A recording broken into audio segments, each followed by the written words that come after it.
মহাবিশ্বের সবাই দুঃখী, কেউ টাকার অভাবে আর কেউ ভালোবাসার অভাবে, কেউ পরিবারের অশান্তিতে, কেউ বা প্রিয় মানুষটাকে হারিয়ে। একটু খোঁজ নিয়ে দেখেন, যার চোখে ঘুম আছে তার খাট নেই, কিন্তু যার ঘুম নেই তার খাট আছে। এটা পৃথিবী, দুঃখ থাকবেই। যদি দুঃখ না থাকতো তাহলে সুখের কি এত মূল্য হতো? জীবন মানেই আপস অ্যান্ড ডাউন, এটাকে আমাদের মানিয়ে নিতে হবে এবং এর মধ্যেই আমাদেরকে ভালো থাকার কারণগুলোকে খুঁজে নিতে হবে। যাই হোক, কথা বলতে বলতে আমার ভিডিওর অনেকটা পর্যায়ে আমি চলে এসেছি। এটা ছিল কোনো এক শুক্রবারের ভিডিও করে রেখেছিলাম, বাট শেয়ার করা হয়নি। তো ভাবলাম যে আজকে একটু শেয়ার করে দেই। এই যে আমি একটু বিরিয়ানি রান্না করে নিচ্ছি, কারণ আজকে মানে সবাই বায়না ধরেছিল যে কিছু আলাদা কিছু খাবে। যেমন ঈদের পর থেকে গরুর মাংস, খাসির মাংস খেতে খেতে সবাই প্রায়, তো আমাকে বলল যে আলাদা কিছু করতে। প্রথমে ভেবেছিলাম আমি রোস্ট করব, তাই আমি বাজার থেকে ওকে একটা ব্রয়লার নিয়ে আসতে বলেছিলাম। পরে দেখলাম যে না, একটু ঝাল করে বিরিয়ানি করলেই হয়তো ভালো লাগবে, সবার টেস্টটা একটু পরিবর্তন হবে।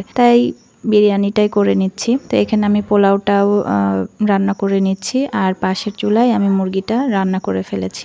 নাইফা অনেকদিন থেকে বায়না ধরেছিল যে ঈদের পরে বাইরে কোথাও ঘুরতে যাবে, মানে ঈদে তো সেভাবে কোথাও যাওয়া হয়নি, আর কুরবানি ঈদ মানে তো নানান ধরনের ব্যস্ততা, এই ঈদে তেমন একটা ঘোরাফেরা হয় না। তো বলেছিলাম ওদেরকে যে এই শুক্রবারে ওদেরকে নিয়ে একটু ঘুরতে যাব, বা পার্কে বা হচ্ছে অন্য কোথাও। হঠাৎ করে আবার প্ল্যান চেঞ্জ করে ফেলেছি, কারণ আমার বোনের ছেলে সুন্নতে খাতনা হয়েছে, একটু সমস্যার কারণেই তাড়াতাড়ি দিয়ে দেওয়া হয়েছে, আর ওকে দেখতেই মূলত আজকে যাব। প্ল্যান চেঞ্জ করে ফেলেছি, বাচ্চাদের নিয়ে অন্য এক সময় না হয় ঘুরতে যাওয়া যাবে। এইদিকে আমি পাশের চুলায় বেগুন ভাজতে চলে এসেছি, আর বেগুনগুলো একটু পোকা লাগা ছিল, তো সেগুলো কাটছাট করে নিয়ে এভাবে আমি ভেজে নিচ্ছি। আর বেগুন কাটতে গেলে না এই একটা সমস্যা, যে হুটহাট করে দেখা যাচ্ছে কোনো বেগুনের মধ্যে এরকম পোকা বের হলে ওগুলোকে কাটছাট করে নিয়ে সাইজ তখন অন্যরকম হয়ে যায়, মানে সৌন্দর্যটা নষ্ট হয়ে যায়। তারপরে এই যে পোলাওয়ের মধ্যে বলক চলে এসেছে, মাংসটাও দিয়ে দিলাম। এখন এটাকে নেড়ে চেড়ে দমে বসিয়ে দিব। আর সব থেকে বড় কথা হলো কি, আমাদের বাড়িতে না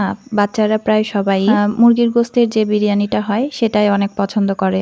গরু, খাসি এগুলোর বিরিয়ানি অতটা পছন্দ করে না, যার জন্য বেশিরভাগ টাইমেই কিন্তু মুরগির বিরিয়ানিটাই করা হয়। তারপরে নাইফা আর নাবামনি খেয়ে নিয়েছে, আর এদিকে এখন আমি আর নাবার বাবা খেতে বসবো, কারণ আমি নামাজ পড়ার জন্য একটু ব্রেক নিয়েছিলাম মাঝখানে, যার জন্য ওদের সাথে একসাথে বসতে পারিনি। ওরা যেহেতু বাচ্চা মানুষ, ওদের খিদা লেগে গেছিল, তাই ওরা বসে পড়েছে। আমি বলেছিলাম তোমরা খাওয়া দাওয়া করে নাও, আমি আর তোমার বাবা পরে খাবো। এদিকে তারপরে বিকেলবেলা আমি আম চেক করতে চলে আসলাম। এখন তো রোজকার ডিউটি হয়ে গেছে, সকালে একবার বিকেলে একবার আম চেক করা। তারপরেও যেন আমগুলোকে ভালোভাবে রাখা যাচ্ছে না, দেখতে দেখতে আমগুলো চোখের পলকে পচে যাচ্ছে, তাই চেষ্টা করছি একটু ঘন ঘন খেয়ে খেয়ে আমগুলো শেষ করে দেওয়ার। আর এদিকে তো নাবার বাবা খুব একটা বেশি মিষ্টি খেতে পারছে না। আম যেহেতু মিষ্টি, এই ফলটা খেলে ওর সমস্যা হচ্ছে, যার জন্য ওকে খুব একটা দেওয়াও হচ্ছে না বা ওকে দিচ্ছিও না। তারপর অল্প স্বল্প করে খাচ্ছে। তো আমগুলোকে প্রথমে আমি ধুয়ে নিচ্ছি ভালো করে, আর এই যে দেখছেন না একটু কালো কালো হয়ে আছে, এগুলো কিন্তু পচেনি, কিন্তু এগুলো থেকে তাড়াতাড়ি পচে যাবে। আমগুলো ধুয়ে ফ্রেশ করে তারপর আমি কেটে নিলাম। এখন সার্ভ করব, সবাই মিলে একসাথে বসে থেকে খাবো। এখন আম খেতে সবাই একটু বিরক্তিবোধই করছে, কিন্তু কিছুদিন পরে এই আমি আবার সবাই খুঁজবে, কারণ একসাথে সব আমি দেখা যাচ্ছে পাকা শুরু করে দিয়েছে।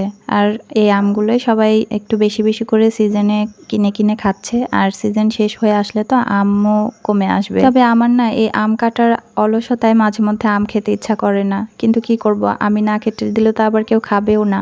তারপরে যে রেডি হয়ে গেলাম, এখন বেরিয়ে যাব। আজকের ভিডিওটা এখানেই শেষ করছি। সবাই ভালো থাকবেন, সুস্থ থাকবেন, আমাদের জন্য দোয়া করবেন। আল্লাহ হাফেজ।